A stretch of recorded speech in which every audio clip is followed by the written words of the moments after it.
mau memenangkan perang melawan globalis COVID. Produksi Vanus, vaksin Nusantara untuk 200 juta masyarakat dalam 1 tahun ke depan. Caranya, nah old mind bingung, new mind ya sudah ada solusinya. Menang perang melawan COVID bukan pakai vaksin yang dapat restu BPOM saja seperti AstraZeneca, Pfizer, Sinovac buatan asing globalis yang dibawa oleh broker pembela globalis. Tetapi pakai yang buatan lokal, diperbanyak, dipercepat. Baik itu vaksin merah putih atau apapun yang lokal, dan percepat produksinya serta dikawal ketat oleh Departemen Kesehatan. Juga modali Genos 5 triliun rupiah untuk pasang di semua publik area tempat massa berkumpul seperti pasar, mal, terminal, stasiun, bandara, pelabuhan terkoneksi dengan aplikasi Genos tersebut. Kemudian semua orang akan dicek random secara acak oleh Satgas COVID di pasar atau dimanapun. Aplikasinya di-scan oleh alat yang dibawa oleh Satgas COVID. Kalau hari itu belum tes Genos, segera digiring ke tempat Genos terdekat dan gratis, di mana aplikasi akan mencatat hasil positif atau negatif. Keluar rumah, pastikan hasil Genos di aplikasi negatif.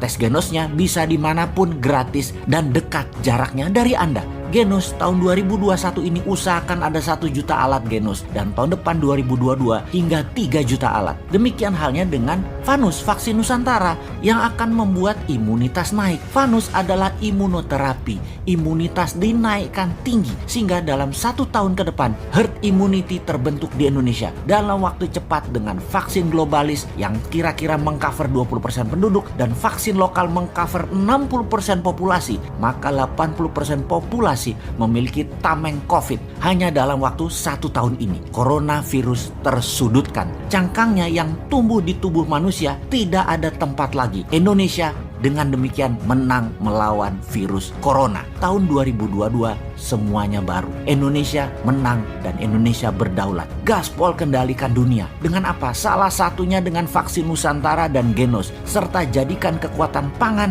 dan mineral sebagai ujung tombak kendali dunia. Sungguh, semua ini tidak menghabiskan dana banyak. 50 triliun rupiah saja sudah selesai. Bukan ratusan triliun seperti saat ini dianggarkan termasuk stimulus ekonomi dan gak efektif juga. Oke, baik sahabat, ini hanya sekedar ilustrasi. Dan disinilah sesungguhnya sejak tahun lalu kaum New Mind teriak-teriak kencang. Inilah momen untuk Indonesia menang.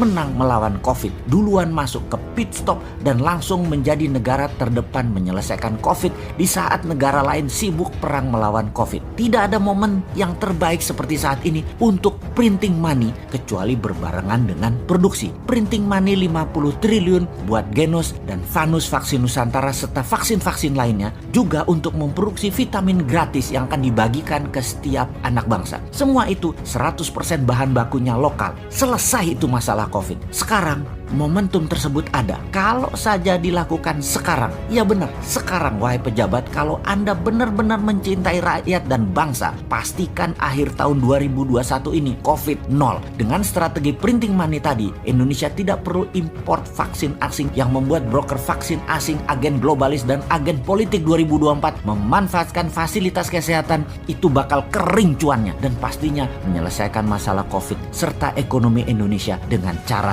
elegan. Ketika pejabat sadar, oh printing money itu menyelesaikan COVID dan membuat 100% karya putra anak bangsa ini dibiayai tanpa hutang, itu begini toh. Lah setelah itu proyek infrastruktur dilanjutkan, proyek ibu kota dilanjutkan dengan 100% produk dalam negeri. Dan itu semua juga dijaga dengan printing money. Seperti kita pada saat memenangkan COVID dengan memproduksi Genos, vaksin Nusantara dan vitamin. Gak perlu obornya si Jinping, gak perlu dolarnya Amerika dan gak perlu IMF. Duh, gregetan banget nih ngeliatin yang menari di panggung jabatan sudah selama ini bergantung asing terus sampai-sampai hutangnya mencapai 6.000 triliun lagi. Kenapa sih ngutang? Ke depan stop ngutang ya. Gitu aja kok mesti kejedot dulu sih kalian.